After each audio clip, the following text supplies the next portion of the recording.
This might be my longest video ever. It's an hour and 16 minutes. This is not going on. If you put it on like this, I will take it down. I'll take the whole internet down to make sure this isn't on there. Auto Trader was in a magazine. Facebook Marketplace wasn't even a glimmer in anybody's eye at this point. You had to do things the old way. So going back to the £1,000 or £5,000 car point. I'm going to spend £4,000. You're going to What was odd about it as well is... What was really odd about it was I only knew what it looked like in the morning. And that's like lying on the couch stuff. I've known this for a long time. But you certainly haven't ever... I've never put that on my YouTube, no. Or said it out loud. So it was a real, like, what do we do? You slowed down. Well, exactly. Do we slow down? And I think you must have just said... I just went, go. So he'd obviously seen us and he was obviously coming. I'm going to check this one out on an evening when no one's watching. Yeah. But I think we'll end up recording a good video, because if I could record every chat I've ever had with Funky Phil... we've had some good ones, haven't we? We do go back a little while. Phil and I used to we lived together. Bathe together. We didn't used to bathe together. We lived together for a little while, and you've always been into cars. Not as much as you. No, but I've been into doing stuff. Shenanigans. Yeah. I've been into the bit in the A-Team where they go into and come out with a... That's the bit I like. That's your bit. Yeah. The fun bit. And I also like going on adventures, which, you know, you need transportation for. When I had my time, I didn't buy... You're right. I didn't buy run-of-the-mill. I did opt for alternative cars, like older cars or whatever. So I wasn't... Yeah. I'm not... Yeah. You've never been one to restore a car for the sake of restoring the car. The car, a bit like what I try to live, but I get a bit caught up with it. The car is something that allows you to go and do something else that is fun. Yeah, but you actually like... I think you actually have a bit of a fetish. It's a problem. You've got a problem. I've got a problem. I haven't got a problem with cars. I've definitely got many problems. We all have. But mine, it's the actual buying process. That's my problem. The procurement. The procurement is the problem, because I have to buy cars. It's a mental thing, and I have to buy cars. I do. I have to look all the time. I'm always looking, and then when I found the one, it's that car that's going to fix all of my problems, and then I'll have a week where I'm happy because I'm looking forward to going and collecting the car that fixes all my problems, right? And then I'm looking at the car with the seller and I'm thinking, this car is going to fix all my problems. And then 5 miles into the drive home, I realise this isn't the car that was going to fix all my problems. And I get it home and it's just another old car. And then I do it again. Yet you continue down this road. Yeah, because I don't want to. Perpetually. But if I continue down this road and I keep buying cars, then it means I don't actually have to deal with any of the problems that I'm trying to cure by buying the cars. Makes sense. Oh my goodness me. What? What a breakthrough. What breakthrough? Man, that's like lying on the couch stuff. I've known this for a long time. But you certainly haven't ever... I've never put that on my YouTube. No. Or said it out loud. Because people are always like, oh, do you buy and sell cars to make a profit? So, no, I buy and sell cars. He's got real issues. Yeah, I'm trying to fill the epic hole that exists within my psyche by buying... I'm trying to fill it... we might get tears this morning. No, that was last night. Okay. I'm trying to... What happened last night? I was just really depressed last night. Oh. No, I don't know. I was just feeling real flat and couldn't find any cars to buy. But I'm okay this morning because I found one to buy this morning. Okay. Yeah, another 850. Diesel. So are you literally telling me, unless you're buying a car, you're in funk? Yeah. Yeah. And my wife would agree with that as well.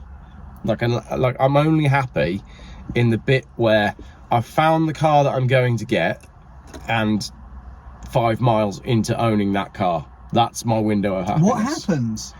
I just get really excited. Like fizzy. Is it Christmas Eve? No, it's a calm. Huh? I found the next car.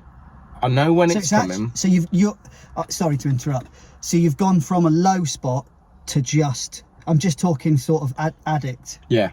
You've gone from the depression to the... You're not on a high. No. You've just reached normal. Yeah, I'm okay then. Wow. So that's normal. You need...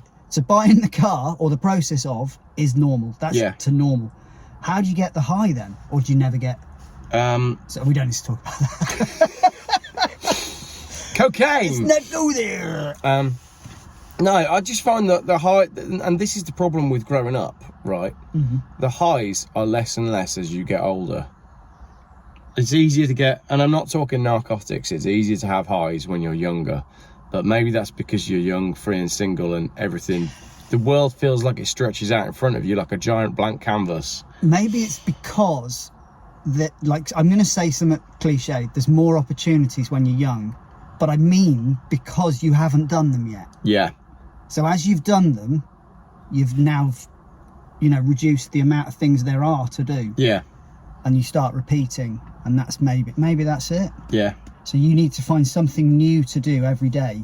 And for you, part of that is buying a car. Yeah, because it's the unknown element of it. But once I've got it home, I don't want it.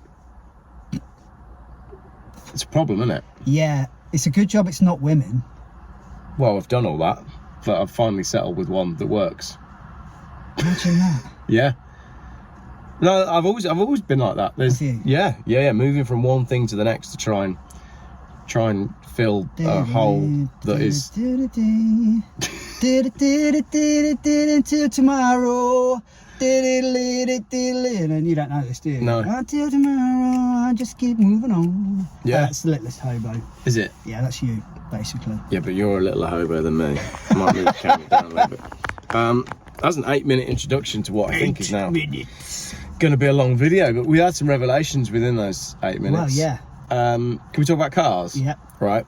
So, a couple of car experiences that you and I have had.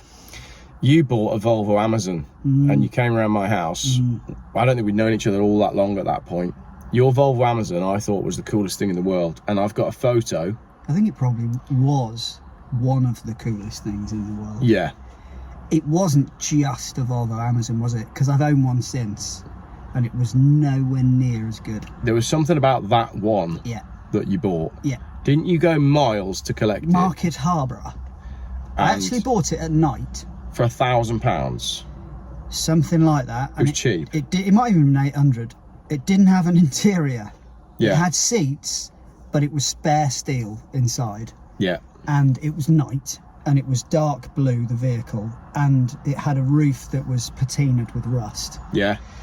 And it was a proper risk moment. And I'm, unlike you, I'm very risk averse. And I was with somebody else and I was like, do I do this? Don't I do this? You are the most careful car buyer I've ever met. And now that we've been on the journey that we're going to talk about in a minute about your van and potentially buying a Skoda, I look back now, because I've spent 6 months with you trying to get you to sell your van and get a car. 6 right? months? Yeah, it's been 6 months. And now I look back and think, why on earth did you buy that Volvo? How did that even happen? The blue one? Yeah. Sorry, the first one. The first one? They were both blue. How did that happen? I don't know. I saw it. It might even have been, here we go.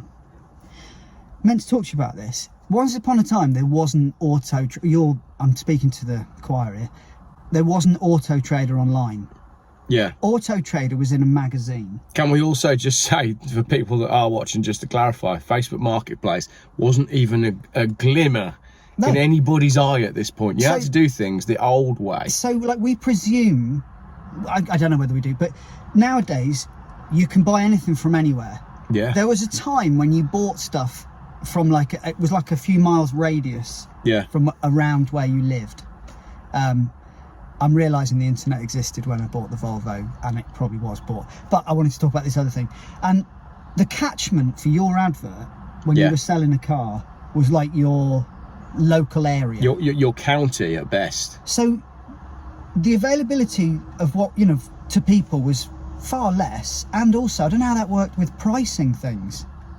Because, how did you... Don't know. In the old days, you'd buy an Auto Trader, you'd find a car that looked roughly like yours, and then you'd price yours the same. You were probably basing your pricing on one car that you saw. Yeah, anyway, Volvo. Sorry, that was what year was it? It was a 64. Edit it out. Oh, 66. No, the later one was a 66. It could have been a 64. It was an earlier one. It had a different front grille that none of them had. And it had the 1.6. This is boring, but your listeners probably I've got love this. one photo of your Amazon, and I can put it had in. the 1.6 engine, which was obscure. Is that the right word? Yeah. And and it had a broken exhaust manifold, cracked cast iron unit, and apparently it happened to loads of them because it got so hot. Yeah. It was a poor design basically, but you try and find another cast iron exhaust manifold and it was like, oh, okay. But that was the main issue with the car, which made it really loud. But when I drove it home, I was just in, like, it was just, this is nuts. I felt like the geezer in Rebel Without a Cause. Yeah. What's he called? Really famous, died young. Anyway, James Dean. yeah, because it was just stripped. Yeah. It just felt like I was in a hot rod. It was weird. What was odd about it as well is... What was really odd about it was I only knew what it looked like in the morning. I remember coming out in the morning and be like, oh, it's not actually that bad. Yeah. Whereas driving home, I was like, what the hell is this? And it's got, they had rod linkages for your accelerator. So every joint in the linkage, because it's not a direct line, you can't have a straight rod, you've got to have, you know, universal joints to get round corners, to get to that lever that everyone loves to push under the bonnet when they pretend they know how a car works. Yeah. Oh, yeah, I know my way around under a bonnet. Anyway, if you put your foot on that, it jerked because it was quite keen, because it was a carb, I guess. Yeah. And as it jerked, your foot would move on the pedal, which would mean you'd come off the accelerator. But as you come off the accelerator, the car would then do that. You go back on it. And then you go back on it, and you'd be doing that. And it'd be like, bloody hell, how'd you pull away in this without... It was a real less... You know, you had to learn how to drive it. Yeah. Which is what they always say about old cars, isn't it? Yeah. But that went the way of most things. Well, I just remember following you in the Amazon, and you were tweaking it on a roundabout in Birmingham, sliding the back out. Yes. So, because it was a rally, basically that it was a 1-2.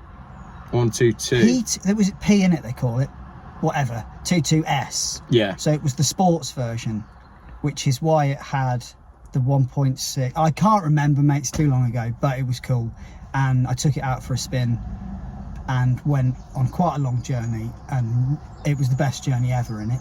Yeah. And I put it through its paces, and when I got home, it just wasn't balanced anymore. It was twin carb, and I just sold it. I thought, I can't be bothered. Like, life's too short to be able to only, you know, so. But you used it as your wedding car before that? No, that was a different That was the other one? That was the other one. Because you then got one for free. I got one for free, told that the engine was bob on. I remember... My fault.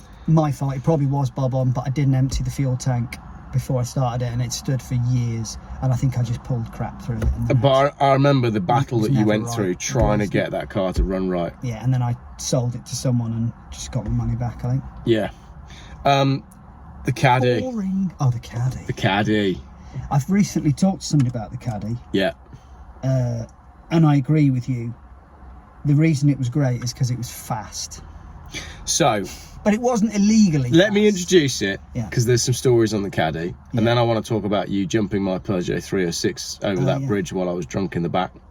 But the Caddy, I'd had a Volkswagen Caddy 1.6 petrol that I bought when I was young and dumb on eBay, and I'd always loved Caddy pickups. Well, why would you not? Why would you not?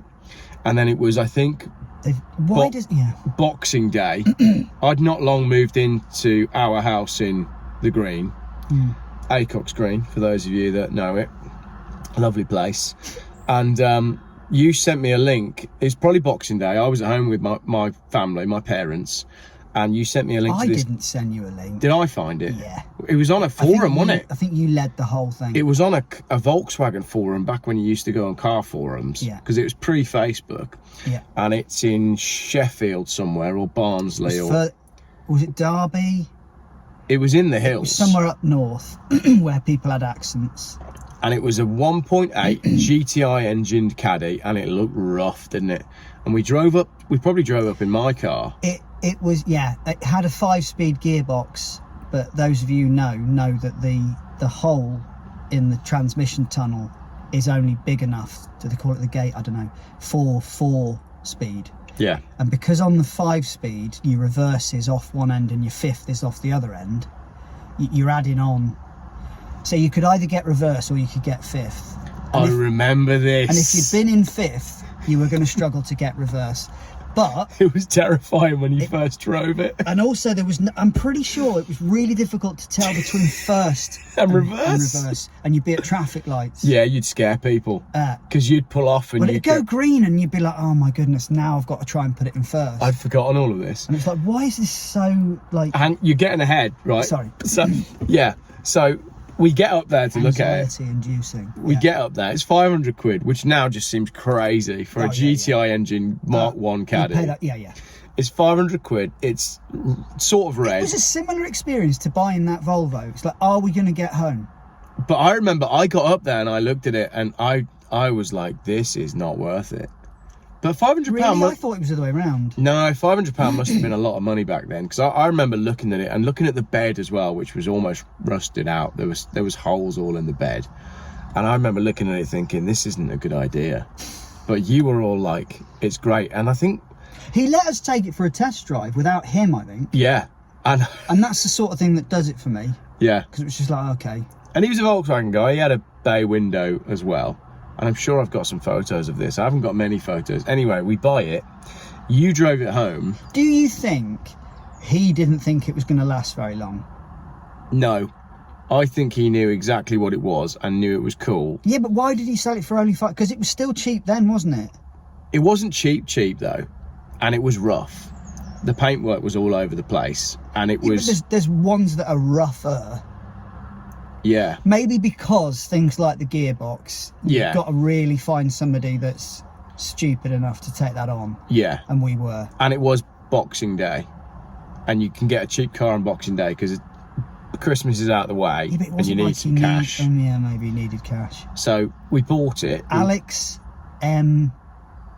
Tosser. Is that what was sprayed on the side? Yeah, and that might also be why it was cheap. It One said of his mates had... one of his mates had defaced the car, Yeah, probably on a drunken night, and it said Alex M. Tosser yeah. on the side, which so you drove the car home, and then you had to give me a driving lesson because of the first and reverse thing. And I remember we were somewhere in the middle of Birmingham when I drove it for the first time. Yes. And Chinatown. yeah, and it was terrifying, but I almost got out and got in the other seat to do it for you because it was like everyone was beeping. yeah, I could not get first We were gear. getting closer and closer to the car behind as we reversed closer. Yeah, but then when you got into driving it, I can't think of a car that was more fun to drive than No, that. there was a technique to get around roundabouts that I've never had in any other car. Yeah, I mean, because it was front wheel drive, front engined, yeah, and there was no weight over the back wheels. yeah. It was a very interesting, It was very pure driving, wasn't it? yeah. Because it was loud. and you could not drive it slow.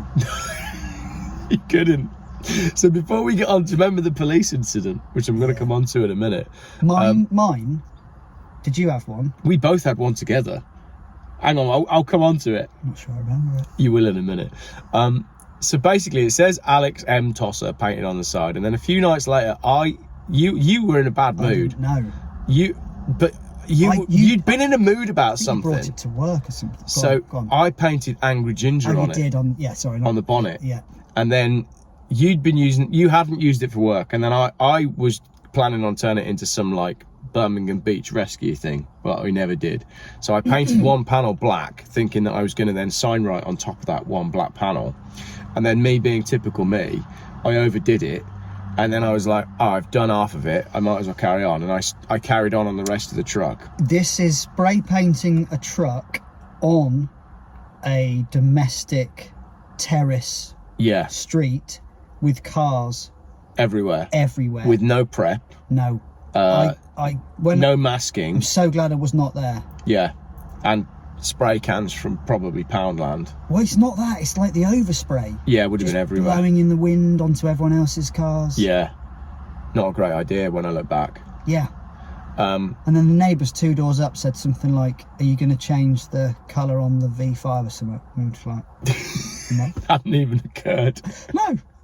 No, well, then I saw it in black and I was just like... And the wheels as well, steel wheels, which were black as well. So just then like it's this. completely murdered out. Before anybody was murdering out It cars. was just the thing. And then we put this skull on it, didn't we? Yeah. Now, you then drove past me when I was on my way back from work and I saw this thing in the distance, and I saw it arrive, and in my head it was like it was like a prop from a film. It was. It was. So it's completely black. It didn't look like it was from this era, either like the 20th century. Sorry, 21st. It was like it was from the 60s or 50s. Yeah. It's just like, what? And the hell? skull that we did on the side of it was perfect, wasn't it? From Zero Skateboards. Yes, thank you, Zero Skateboards. It was the perfect skull. And I remember the one time I popped round to see my cousin, and she didn't know about the truck, and I was ringing the doorbell, but she was hiding. She'd seen the truck pull up outside and wouldn't open the door. She thought it was a baddie. A couple of memories with the truck. Police, right? But I think the best one was driving over to visit some friends on that night when we decided at the last minute we were going to go over there, and I was eating chicken wings in the passenger seat, throwing chicken wings out the window. Whilst the police! I've just remembered it. Exactly. So that truck had a couple of incarnations, didn't it? Because I think it was... red to begin with. It was red to begin with. Then we did the black. On the V5. Then we did the black, but then you did it like lime green. Painted by hand. Yeah. It looked all right, though. Yeah, I think it looked better in black in hindsight, but yes, it did look all right. Before we move on to the lime green iteration of that car, when it was black, it had no front bumper, did it? No. And you decided that you were going to put a bumper on it. Yeah. With a scaffold bar. So on the front end of that car, there are like 2 holes coming into the bonnet. Well, the chassis rails, basically, aren't they? Yeah, and you can fit scaff bar in it. So scaff bar down inside them that you can bolt in, and then just the classic tube clamp on the end of it with a scaff bar going across. So it was just made for it. Yeah. Fully adjustable. Yeah. Because it's all standard off the shelf. Yeah, and it just looked... It looked wild, because it was hard as nails, because it was just a scaffold bar for a bumper. Yeah. And then didn't you get pulled over by it? So then I was on the, again, you can't drive it slow. Also, it had no speedo. No. The speedo never worked. So we had that moment where I was following, you were in the truck, and I was in my 306 turbo diesel. Didn't have a speedo. And we went through Birmingham, and you knew you were going quick. Yeah. And we got to where we were going, and you said, how fast were we going?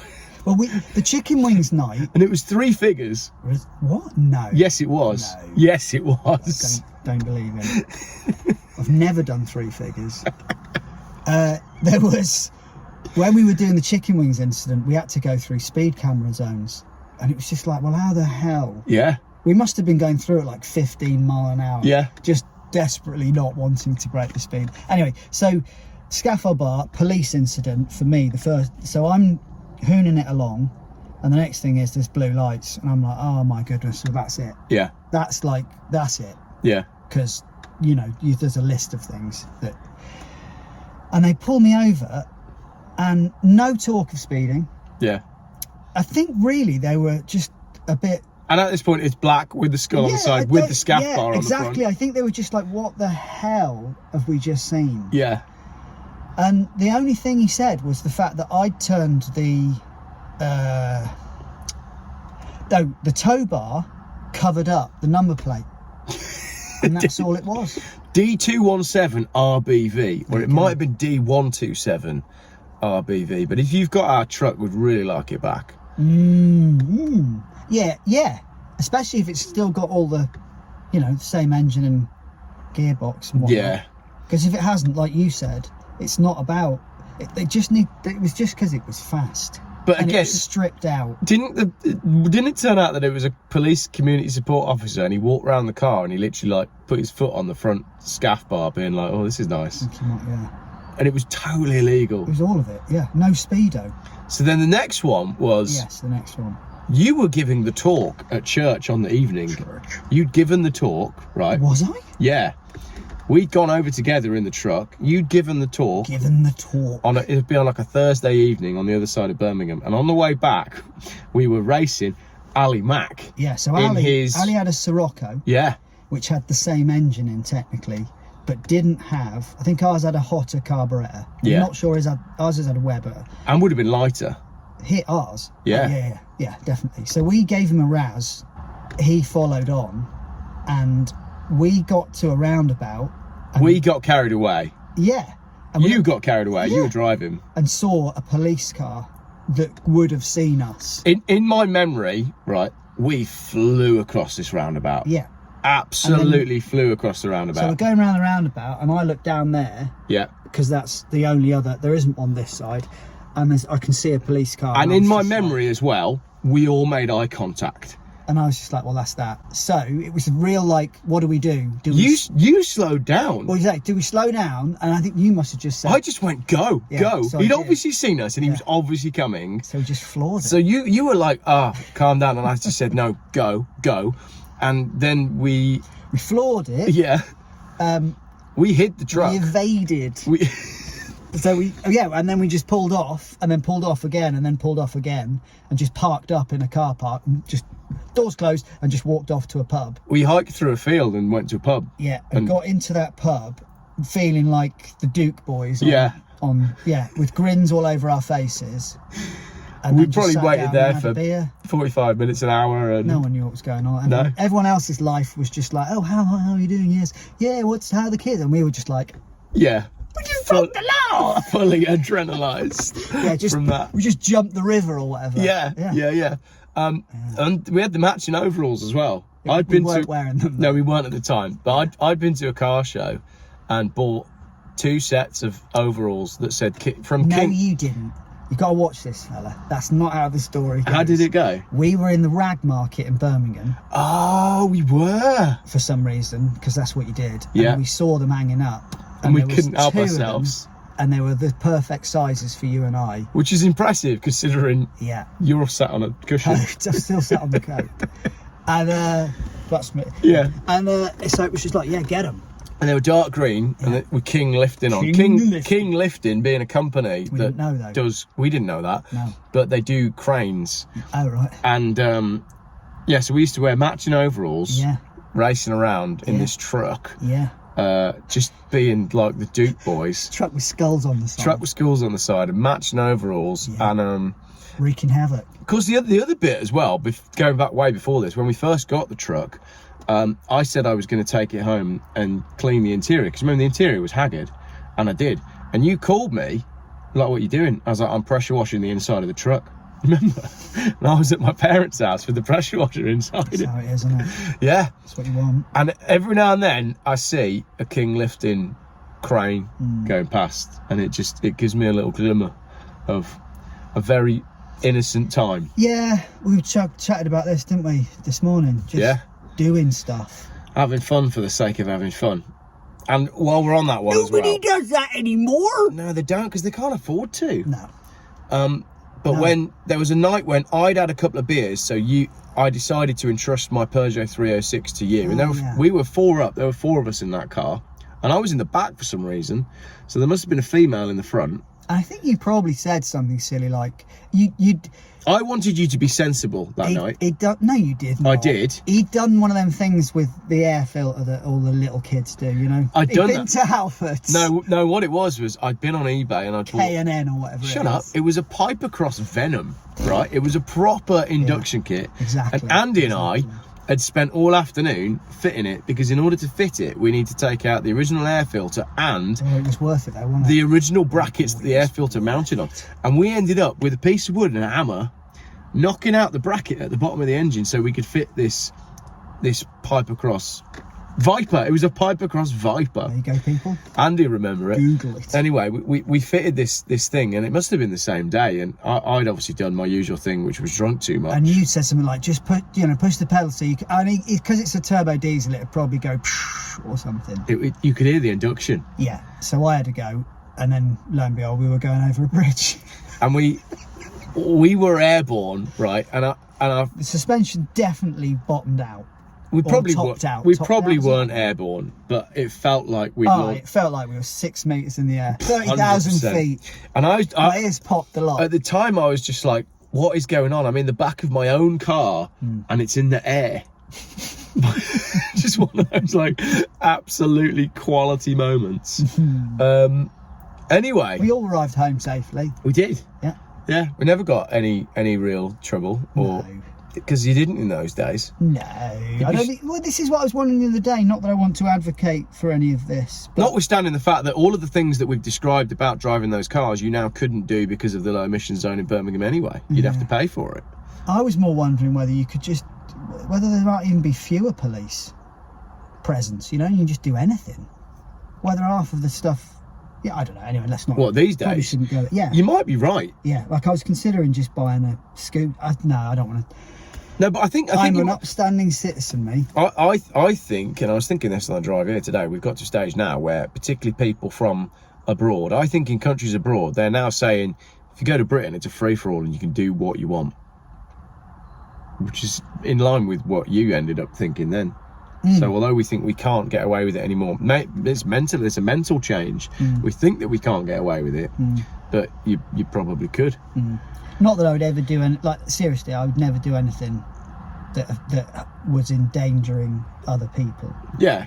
It's just certain things, you know, like if you modify something, if you weld something up. Yeah. You have to get it all registered, don't you? And then it has to go through like mad testing and all sorts. Yeah. It's like, it just stops you from expressing. Yeah. Because what we'd really like to do is get a Volvo estate, lock the roof off, make a safari bar system for it with some spot lamps on the top, and have like a converted, lifted Volvo 850 Or Safari. just make a push bike that's like 5 meters long, you know? Yeah. And strap an electric motor on it, but that would probably have to be, you know, all of those sorts of things. Yeah. Anywho. What we came on this podcast to talk about was trying to buy a Skoda Octavia, and the problem, that was a 33-minute introduction to what we were actually going to talk about, which is the problem with buying a car. So where you've been for the last 6 months is with a van that is on its last legs that you couldn't decide whether you were going to sell it or fix it. Didn't know whether I needed a van. A whole nother conversation that we never got around to filming, but the van's now gone. Go on. So the question is, do you spend £1,000 on a car? The question is, go on, so I know you can do. Go on, I'll do my question, then you do yours. Do you spend £1,000 on a car, or do you find more money and spend £5,000 on the car? And before you do your bit, my feeling is, if you spend £1,000 on a car, like something like an old petrol Volvo, you're going to spend your money on petrol and road tax. Those are the compromises that you make. But generally, the older cars are more mechanically robust. Whereas if you spend more money and get something that's in a more modern, lower tax bracket and is better on fuel, you're more likely to spend more money on repairs. So a £1,000 car comes with a maximum potential repair bill of 800 quid, £1,000 if you have to do something really big on it. Other than it being written off. But a more modern £5,000 car comes with 2 or 3 times the potential bill, because the cars are more complicated. You've got DPFs and you've got all this sort of stuff. Yeah. But the risk factor of that happening, is it the same over in both scenarios, or is it more likely to happen on the older car? Do you see what I'm saying? I'd be tempted to say it's more likely to happen on the newer car. Would you? Because they're that much more... And that's why you buy the cars you buy, then. That makes sense. Particularly with the Volvos, because they are very mechanically robust. What I wanted to talk about was this triangle here. Yeah. So because I've spent ages thinking about this, there's basically 3 factors with buying a car. One is the price, and that's generally the bottom line. But then what determines that price is the 2 other sides of the triangle, and that is the equipment that it has, number 1, and the condition that it's in, number 2, right? That's your things that affect. So you can buy your really top of the range, fully equipped model and the price will go up. Or you can keep the price the same if you bring the mileage up, if you see what I'm saying. So each is all fighting each other, and it's like, where do you put yourself? Do you get a fully equipped thing with high mileage because it's the price you can afford, or do you get something with nothing on it that's low mileage because it's at the price you can afford? Right, we've all done that, and for years we've been buying cars, but suddenly I've noticed this thing called road tax, which never used to be a thing when I was a kid. You paid 20 quid and you put a piece of paper in your window, and that was it. You could buy any car you wanted, so you could just go, I really like the look of that, or I like the engine size of that, or whatever. And the only effect to you was the amount of fuel it was going to use. And insurance to some degree. Yeah, obviously. But that was only ever age dependent, and that's changed as well. Carry on. But you can understand that there's a relevance to those things. Yeah. There's a logic. So you're going to use more fuel because the engine's bigger. You're going to pay more insurance because you've got more potential to kill people or harm people. Right. There's now this thing called road tax, which doesn't seem to be attached to anything other than justified by the emissions that the vehicle puts out. And that's how the price is put. It goes from 0 upwards. And the reason it's going upwards is because next to it in a column is the emission, the CO2, whatever the measurement is. Particulates. Yeah. So, this is a scenario. We've got on the drive a Skoda Yeti 1.8 TSI. Petrol. Yeah. So it's a big... It's the biggest petrol engine they do and the most performance-based. And it costs 400 quid a year in tax. Geoff's mate at the show has got a C5 and that was 700 quid thereabouts per year in tax. Yeah. When Geoff's talking about buying a vehicle for £1,000, if you're having to pay 700 quid as well, that's your repair bill gone. Yeah. So that's now not a viable car to buy. Because you've got to ask, how much am I going to spend in maintenance on this car in the next year? And that's on top of the, let's take a car I was offered this morning, Saab 9.5, 2.3 Aero Hot. Love those. The channel was built on those Saabs, but it's a 2006, which means £675 a year road tax. However, we're filming this on April the 8th or whatever it is. It's due to go up. They've just gone up. Right. So the rate on that Saab, even if he offers me that car at 700 quid, I will only buy it knowing that I'll only own it for a month. That car is now effectively, for me, a write-off. I am not buying it because of that tax rate. This all started because I was just going to buy a petrol Mazda 6 estate like I used to have because I blooming loved that car. You had that car for what, 3 years? I only got rid of it because it was written off whilst we were away on our honeymoon. Came back and there was a note on the side of it saying...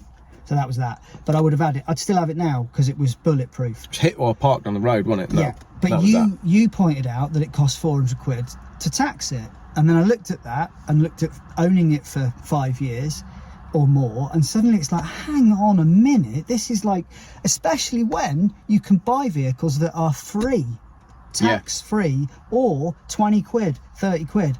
So now there is an option to search on Auto Trader by the tax bracket.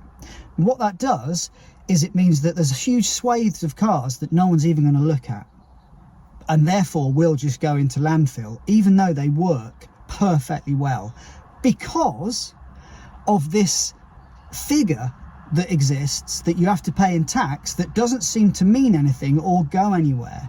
So how can you say that, Phil? Because you've just identified that it's related to the particulates that it puts out, and clearly that's what the government's trying to reduce, is the particulates. Well, there you go.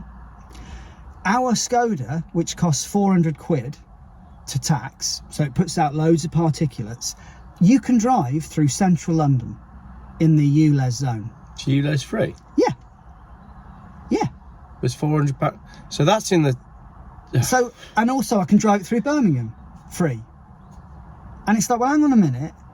If it costs me 400 quid because it puts out particulates, then how can it be allowed to drive through London? So the two things just really don't marry up.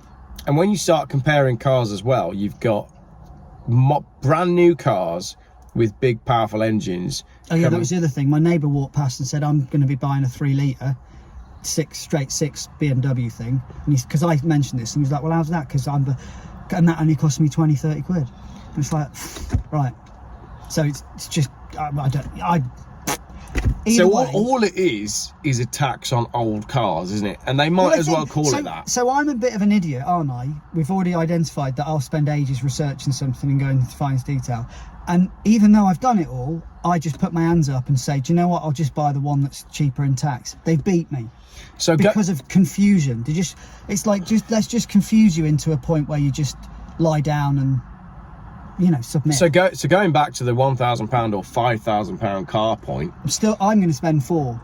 You're going to no, but I'm going to go at the top, because my view is, because I'm keen, I'm going to make sure I get something that's going to last at least 4 years or 5 years. And I'd rather have the refinement that vehicle offers me, like my phone will attach to it without having to use whatever else. And it's got all the comfort and whatever else in it and it's dirt cheap on fuel because it's got the newer so it'll do like 70 miles to the gallon or whatever, rather than buying something that'll last 1 year, but that'll be less good on fuel, have none of those. Do you know what I mean? Yeah. I don't want to go, you know. Yeah. People are clever enough to. But it's the mechanical robustness that concerns me. Which is why I was going to buy the Mazda 6, because I just felt there's nothing on it. 2 litre petrol, 1.8 petrol. Yeah. But I can't spend 400 quid a year on nothing. So It there's makes no sense. So there's your case in point. You have a perfectly good car. Yeah. That, I mean, the Mazda 6s, particularly with the petrol engines, rust was the only killer with those. Yeah. Mechanically, yours was superb. Yeah. It was fun to drive, Yeah. great gearbox, great sound system, great car, forever car. Yeah. But Yeah, it was basically, we've designed a car and this is it. Like, Yeah. you don't need to do anything else. yeah, It does everything it needs to do, and that's what it was. It just wasn't great on fuel because it was a petrol, but it never went wrong. So what, you know, what's your trade-off? yeah, Which again, we get back to these triangles or sliders that everything has a, you know. yeah.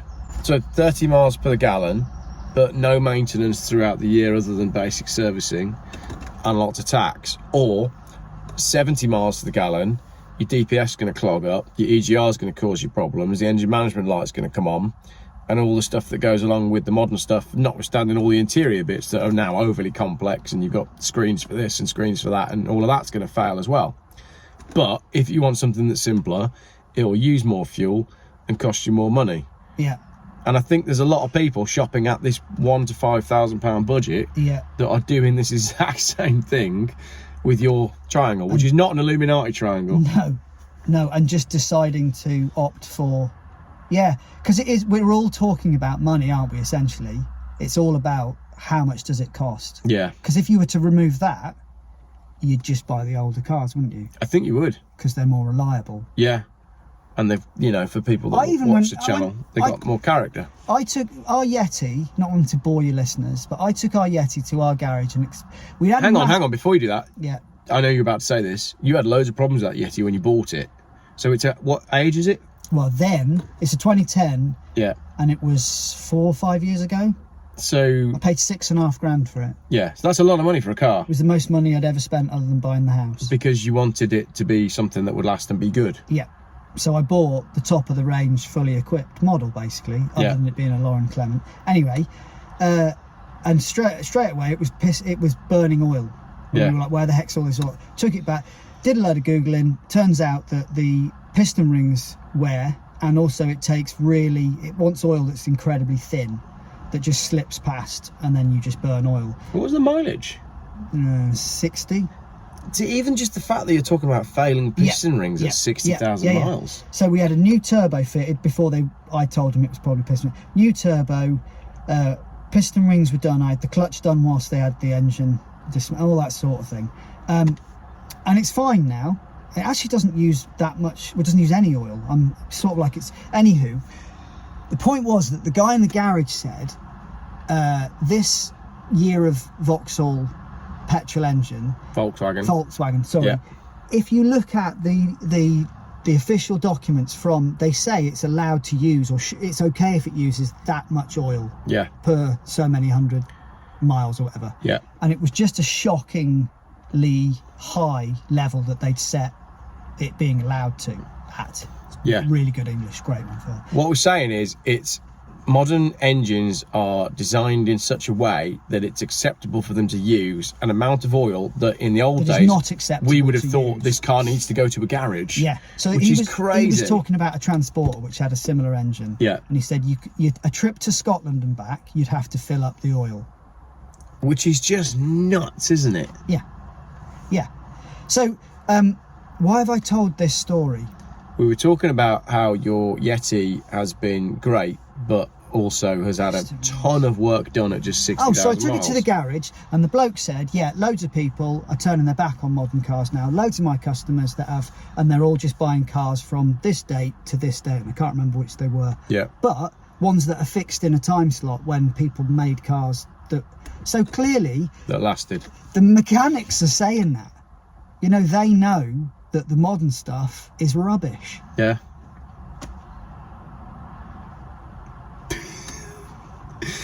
It's pretty good conclusion though, because you and I have been back and forth on different cars for that long as to what to buy, and it is difficult to then make that decision. But you're going to be forced into buying them anyway, unless you're happy to spend 700. So that's the other thing. Like the tax is set what it. I looked at a certain Skoda Octavia diesel to buy, fully loaded, and it was 200 quid. It was 200 quid a year tax. 4 years previous, it was 140 quid tax. It'd gone up by 60 quid in 4 years. So I plotted that on a graph and realised that in the next, if it happens at the same rate, that it wouldn't be long until it would be, you know, there will come a point when that vehicle will cost £1,000 to tax. Yeah. And it's like £1,000 just on tax. But that fella whose Citroen's 700 quid, Yeah. that's not far off £1,000. And no one can tell me where that money's going. No. And why it's going. £1,000. I think just it Like somebody in the pub saying their daughter's going to have to pay £5,000 in insurance. Yeah. Like, plus the £1,000 to tax, £6,000 before you've even put fuel in the tank or bought it. Like, I don't want to jump on your bandwagon of conspiracy. Yeah, but it's not. It's weird, isn't it? It ain't right, is it? No. I mean, it's not sustainable is the way I look at it. Can you, like, if you could go back 10 years, right, to when we were messing around and having fun, it was probably more than 10 years ago, actually, and tell us that there'll come a time... We don't do anything anymore. No. Tell us that there'll be a time when road tax will be more expensive than your insurance. Well, potentially more expensive than the actual value of your car. Saab 9.5 Aero hot turbo for 675 quid, then the road tax is now more than that. And there's other cars that you can think about as well. But the fact of the matter is, right, if the road tax thing wasn't an issue, you would have bought a Mazda 6 ages ago. You would have just gone and bought the same car that you had back then because it worked. Yeah, and I was about to do it. Yeah, I remember. Ready to push the button. I'd found one and all sorts. It was almost the same colour as the one you had, wasn't it? Yep. Yeah. So, like for like. Like for like, and yet you can't do it. But the sad story is, as well, that vehicle will eventually go into landfill when there's nothing wrong with it. It's been taxed into landfill. Yeah. On the tax system that is set up to protect the planet via particulates. Yeah. Which doesn't anyway, because I can drive my Yeti into Birmingham or London. Yeah. Even that costs £400. Speaking of going into Birmingham, I've got to go and interview the new potential mayor of Birmingham. It's like my segue into that then. That was quite good. It was quite professional, wasn't it? Yeah. I'm off to interview the new potential mayor. As if you... this is funny. So we've just recalled some shenanigan tales. Yeah. And you are going to present yourself as if you're squeaky clean. Yeah. To the prospective mayor. No, I don't need to present myself. Mayor of Birmingham. What's going to be funny is people in the comments are going to be like, Geoff, you're always so good in these interviews, and this guy's the only one that's managed to like derail where you've been going with stuff. But no, I am essentially just a man in a car who wears a hat. You're not even saying "an man" anymore. An man that sits in an car wearing an hat, presenting stuff to the people. So I don't need to pretend that I'm anything other. Are you wearing shoes? I'm wearing shoes. I am wearing shoes today. Yeah, because the weather's crap. Somebody's had me flip-flops. Yeah, exactly. But anyway, I don't need to pretend to be anything to interview this potential mayor because... Are you doing it in the car? Yeah. Oh, yes. Does in the car? Does this potential mayor know of your channel? She found out about it yesterday at an event that I was at. That I was a guest speaker. And she was happy to get in the car with you. I know. Yeah, after what I said yesterday that won't be going on YouTube. Did you meet her before or after what you said yesterday that won't be going on YouTube? Before, and then I spoke to her after. And she was still alright? And she was still okay with going on the channel. Right. So she's not going to be the next mayor of Birmingham then? No, the thing is, she is standing as mayor of Birmingham for Reform, the political party. I think I'm too hot. Yeah, well... I'm very pink, aren't I? You're a bit pink. We're finished now, though. Okay. Open your door. So she's standing as mayor for reform. Yeah. The Tories, who've also got mayors standing and lots of people standing in elections, have got a £50 million budget to win the next election. They're going to spend £50 million To become mayor. I think it was £50 million because I said to her £50,000. That sounds like a lot. She went, no, 50 million. One donor. She's got it. No, the Tories. But she isn't Tory. No, she's put up £10,000 of her own money to stand. Well, that's not going to be 50 million, is it? Well, this is where alternative media, like Ann Man in Ann Carr with Ann Hat, Yeah. and Ann 100,000 YouTube subscriber following, can help. So I just feel like you've got to give people a platform that deserve a platform. And today I gave you that platform. You embarrassed yourself with all that. How did I? All that stuff at the start with looking in the mirror for the first time today. And look, he's seen his own head for the first time. Yeah. Yeah. I've even got freckles on the top of my head. Don't be doing that. There's 100,000 people on my YouTube channel, and you're using my YouTube channel to admire the freckles on your head. Well, they are. I'm showing them, mate. They don't want to see that. They do. They've never seen a man with freckles on his head. If you enjoyed this chat with Funky Phil, yes, leave it in the comments. Be interested to what see. is it? Do they do that down? They put it. Was it down there or is it up there? Put your comments down there because it's Down usually there. beneath, and you can click the like button, which is over there, Which is here. and subscribe button, which is probably about probably there. there. Yeah. Yeah. And then what I'll do is I'll keep an eye on the analytics for this video, and I'll text you next week and be like, Phil, You zero. we're on -5 Yes. subscribers. Yeah. Well, that's it. Yeah. I feel like there was some really good chat buried within a lot of humour, but you might put people off with your first 3 minutes. Well, edit, mate. That's what you're in control. What I'm going of to that. do is I'm going to edit some of your good sections and put that at the start as I like coming No, up. just edit this. Really edit it. No, Like, I do want a good them. job of editing. I want them to for see. I once. want them. For what? I want them to see you being born on the video. Being 'Cause born. that's basically what happened. This is what I probably look like. You came alive. I'm not much bigger, and I'm bald Yeah. with freckles on my. Well, I've enjoyed making a podcast with you. Certainly won't be the. If you click on these freckles, Certainly will be the last one. yeah. No, I reckon they'll like you. I reckon people in the comments will be like, "Why hasn't he got his own YouTube channel?" And then you need to make your own YouTube channel, because the other bit that we haven't said is he is an incredibly talented man at making stuff And maker. and maker. Yeah. That sofa that But you no made. one makes anything anymore. No, they don't. They don't. Because I was thinking about this the other day. Sorry to hijack, Yeah. but no one makes anything. I'm going to shut my door because I've just realised there's more I want to talk about. No one makes. You're all right. Yours is fine. It's just I got the motorway.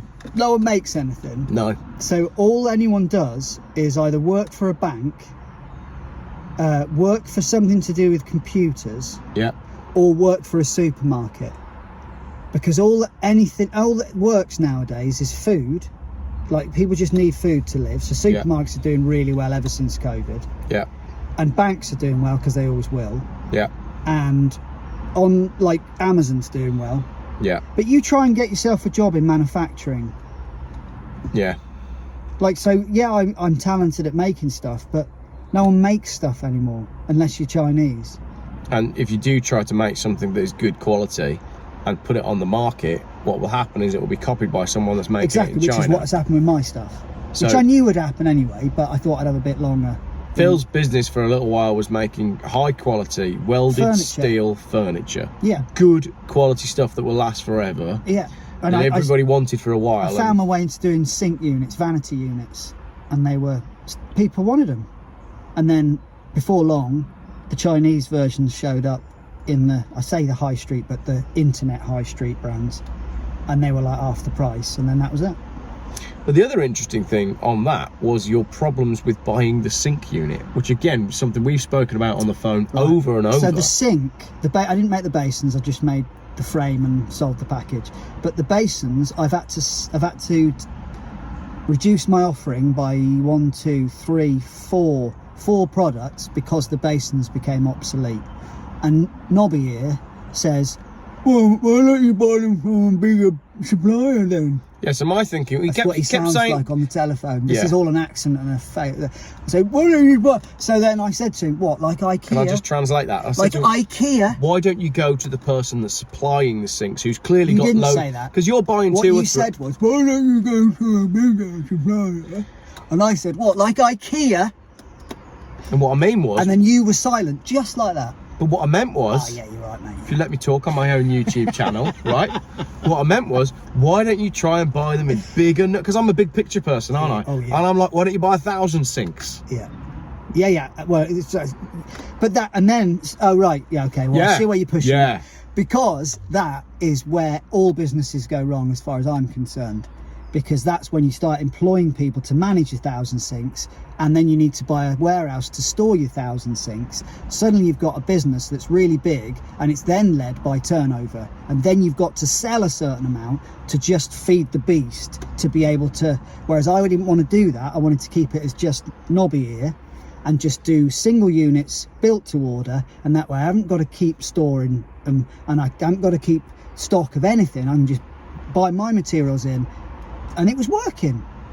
And that's the problem, I think, with this growth model and how businesses need to work nowadays to survive. Feed the beast. They have to be enormous animals that make this much profit, even though the thing, the business is this big below it. It's like an iceberg, I guess, just for that tiny bit. Whereas at the moment, I'm making all this for just this tiny thing that's on, and that works way better for me, or it did.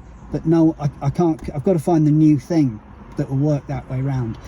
But the point before is, I end up just being a farmer growing vegetables and living in the middle of nowhere. You wouldn't be allowed to do that. No. The sinks, though, you were buying sinks fairly easily, and then you noticed, pun intended, the sinks began to dry up. Yeah. So and our conversations that we used to have on the phone was, where's all the sinks going? So what I'm saying is, their offerings reduced. They weren't selling. So in the end, you'll just have one sink, because it's cheaper just to make one sink and manufacture one. You might have two, maybe you'll have three, but essentially it just feels like your selection, your opportunity is being reduced based on the fact that it's easier to make a lot of things at the same time and cheaper. So you just make the same thing and loads of it.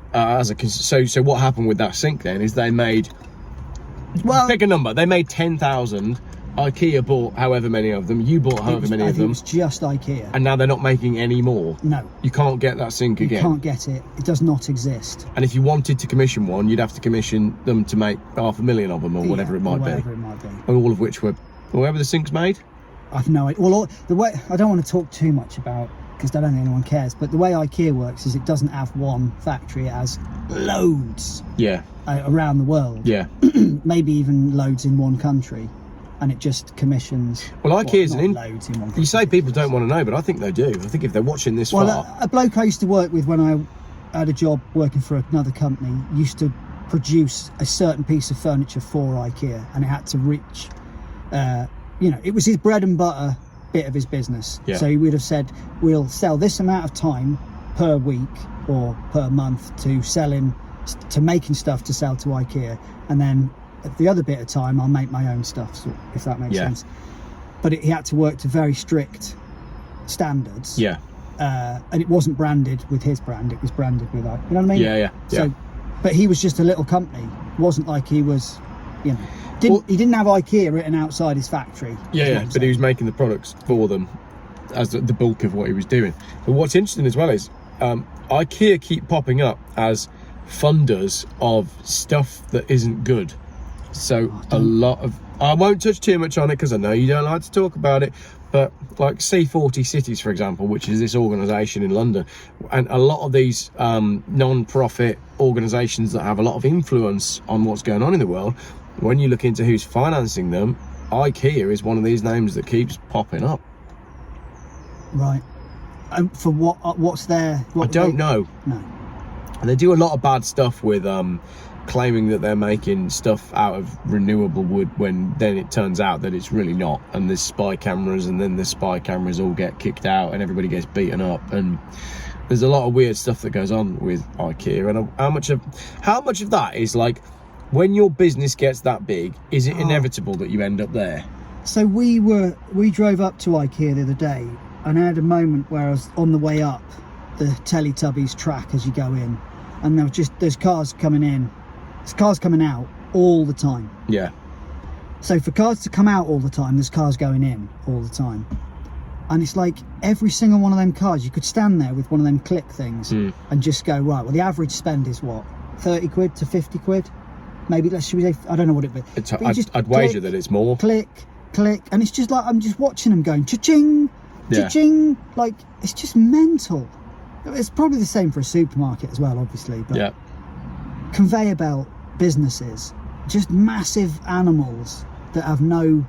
Anyway, don't. But it also but it also means that everybody owns the same stuff. Yeah, and that's part of what I'm saying. We're going to get to a point where there's one sink and everyone's got it. Yeah. Which, like, fair enough. Like, it is just a sink, and there's more to life than washing your face.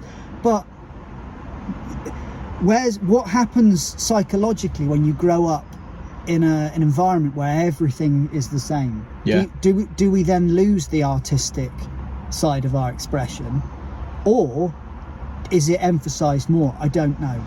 But in the old days, you'd buy your house for 30 quid, and then you go to like your local furniture maker, and your furniture maker would come around and look at your room and build something, or you'd go to someone that built something special that you would keep. Or you just have the piece of furniture that your grandma had. Exactly. It still works, because why wouldn't it? So then you end up where we ended up with the car thing, which is the modern cars are disposable, as is the modern furniture. Yeah. Because anybody who's ever built anything from Ikea and then moved house, you don't take it with you, do you? You skip it, and then you don't even burn it, because it's not even worth burning. No. So everything, you've seen that I've got a bit of an adversity to the conspiracy theory thing. I think there's stuff going on, but I don't think there's necessarily an agenda. I just think people are so short-sighted now, because they're all focusing on money, that you're not paid to look at the consequences. You're just paid to get on with your job and get it done. And it's like, that's why I left the job I was in, because they started introducing products that just nobody needed them. Yeah. It was like product for product's sake. And I remember being at a point where I was told my boss, and my boss was like, keep your mouth shut, you can't say, and it was just like, okay. I was like, that's just not for me anymore.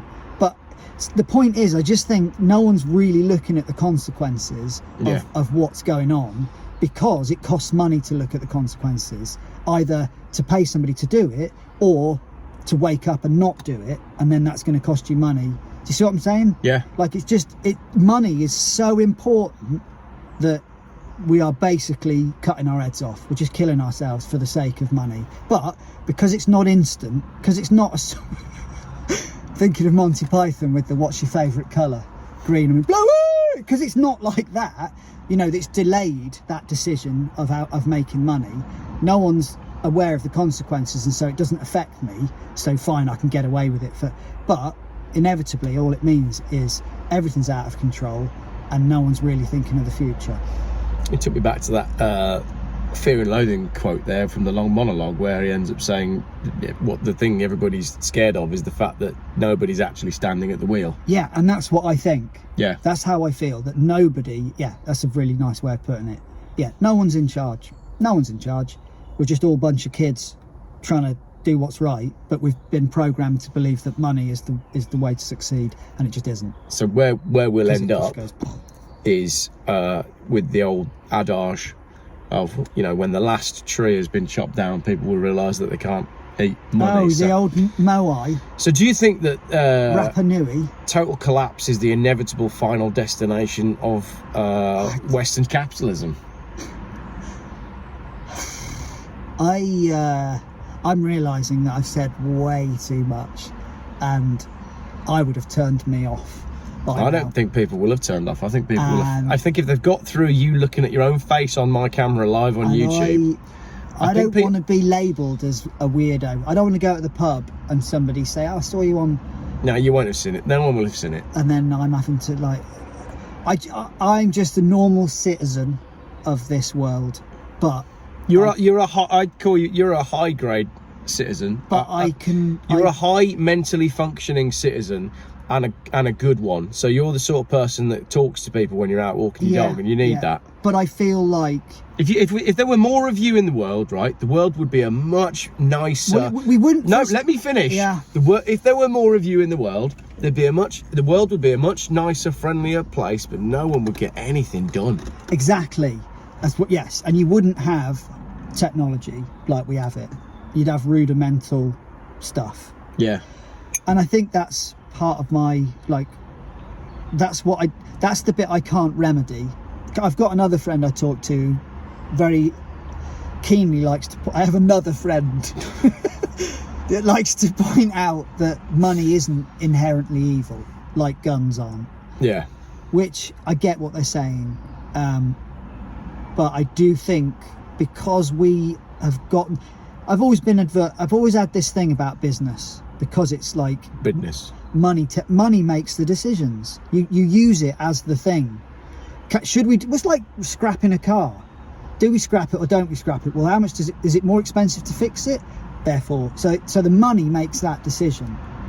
But the ethics might say something else. The ethics might say, well, no, because we don't want to put it into landfill, and it's only this component, and most of that amount of money is because it costs someone's labour to fit it. The part isn't expensive, it's just the labour, the time involved.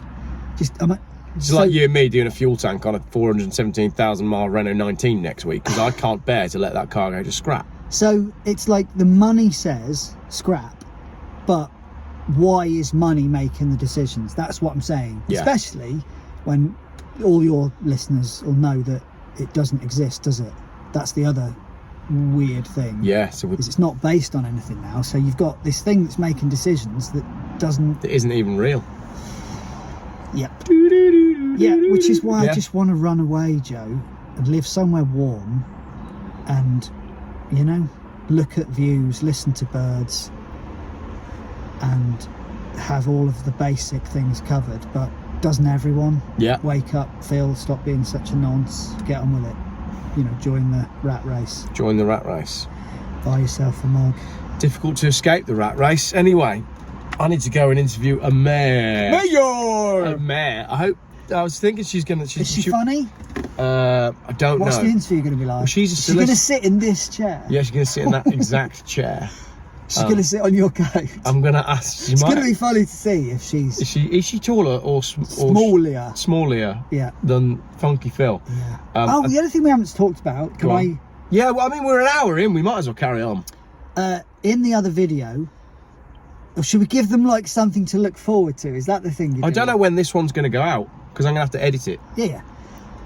I've been searching for something for a long time. Oh yeah, you can talk about that, because we won't do that yet, will we? No. Anybody who saw Funky Phil in his last appearance on the channel, and I'll put it in the comments and the description, because that was a fun video when you came down. It wasn't. I felt very camera shy. Well, but we had a good time, and you were searching for a rare form of monitor speaker. Yeah, well, it would have been for a keyboard, a KS50 made by Yamaha, 50 watts, KS meaning keyboard speaker. But the funny thing was, in that video that we made last summer, we joked that you were never going to find one. Never going to find ever. one. Yeah. Because incredibly, why would you find one? Yeah. Because most people would have binned them or... Straight to landfill. Yeah. And yet I found one in brown, exactly the same as my other one. And I think about 50 numbers away in production, serial number. Really? Yeah. One of them's 1010 and one of them's 1060 something. Yeah, so from a very similar area of the country, it was from exactly the same price as the first one. And it was just like, are you kidding me? So I went and got it, and But also, you messaged her and said, I'll have it, I'll come and get it. And the lady was like... for me. She was amazing. Yeah, she was amazing. Yvonne. Good people still left out. So I've yet to play.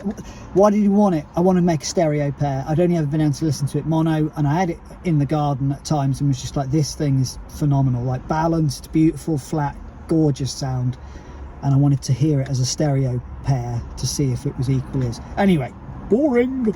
I don't think that is boring. Got one of them in I. Because it's the little things in life, like being being able to listen to a pair of speakers and go, that sounds amazing. Yeah, I feel like I'm there. The younger generation are being brought up on like 15 quid Bluetooth speakers from Argos. But they don't. No, but they Convenience. This is the thing, Joe. But they don't. The thing is, they will never know what they're. They won't know and one day what they're missing. They'll experience it. Yeah. And go, what?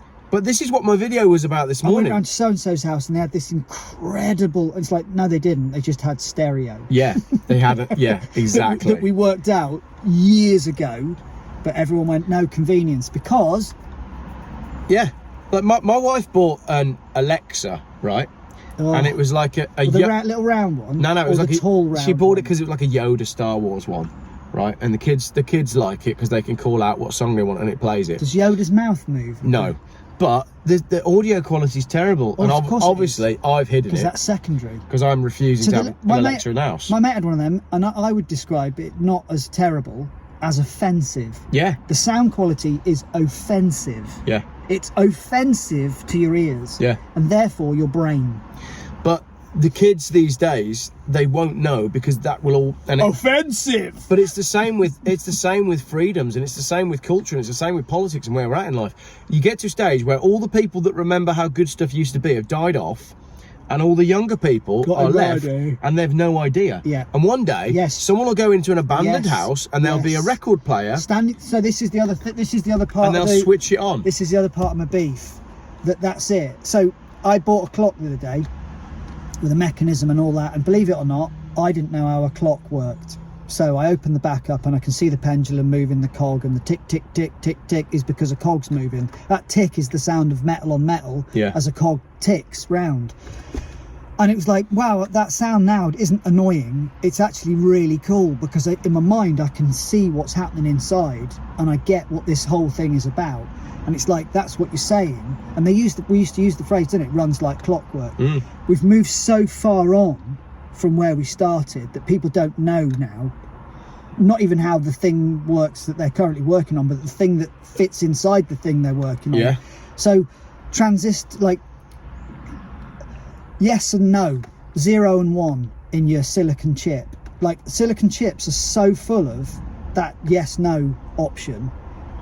Like they do so much that no one, do you know what I'm saying? Yeah. Like, we're so far from where we started, and no one knows how where we started works. And at some point, we won't even know how this bit. It's like, this is a bit scary. So I look back at out of control. My grandparents' mantelpiece, and they had a clock that was probably a retirement gift, and it had a spinner on it, and it was beautifully elegant, and the thing spun round, and it was in a dome. A carriage clock. You were never allowed to touch it, right? And fast forward to my grandparents, and what? Oh, I like your clock. Like, don't even look at it. Exactly. But fast forward to my grandchildren, and what they'll remember is that our house had 4 different your house coloured had a Yoda Ikea units in music. No, Ikea squares. That's what we've got. My grandparents had a beautiful old clock. And what we've got. How do you tell the time on Ikea squares? I'm trying to highlight the fact that I don't have anything of value, of worth. Yeah, but that's but not in terms of money. In terms of what it is. What it is. What it is. Yeah. Make you look richer than you really are. Yeah. Many years ago, when I lived with Phil, I had a bit of a mental breakdown and started to make a YouTube channel called "How to Make Yourself Look Richer Than You Really Are," which was basically me just spraying things gold. Well, and also carrying money around in your pockets that jingled and jangled. Yeah. Funny how that channel never really picked up, isn't it? Isn't it the same one? Hey? It's not the same one. No. I could never find those videos. They were Have they gone? They were crazy. I went through quite a crazy time then. Yeah. Do you remember that day I didn't go to work? It's because you weren't buying cars, you see. It must have been.